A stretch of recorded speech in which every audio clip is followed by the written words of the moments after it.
момента полагаме първия пласт на тънката настилка тип микросърфейсинг. Виждате в момента машината, която сама произвежда сместа и я полага.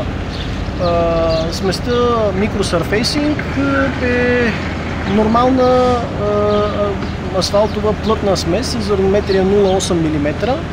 Фракцията е качена вътре в бункер, който посредством тегловно дозиране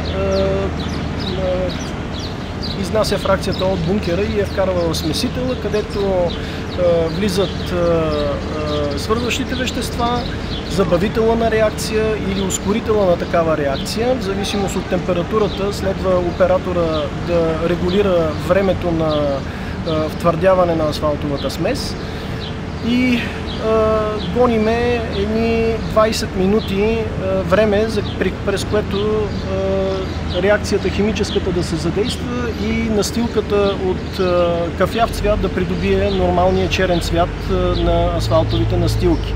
В момента можете да го видите това. Първата лента, която положихме, вече започва да почернява, а тази лента, която в момента полагаме, дясната на платното, е все още с неразпадната емулсия и затова има такъв кафяв цвят.